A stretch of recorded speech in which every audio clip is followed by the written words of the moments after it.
I took an interest in coaching because it felt like our relationship needed some work. There is one highlight in our sessions that really stands out for me. Our coach asked my wife and myself to stand, face each other, and look at each other, and engage in eye-to-eye contact.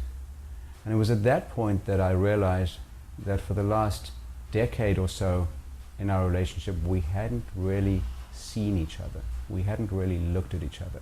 We may have engaged in conversation, we may have engaged in arguments, we may have engaged in various forms of communication, but we hadn't really seen each other. One of the great lessons that came out of coaching was learning to listen to the other and to change the dynamic of the communication, to really understand what the other was thinking. As soon as each of us learned to put ourselves in each other's shoes, the dynamic of the conversation became much more effective.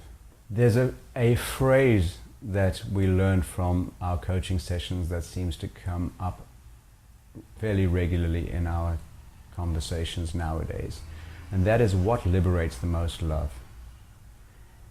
And it's a good reminder to each of us that what's coming out of our mouths, what's being directed at the other, is going to have a positive effect.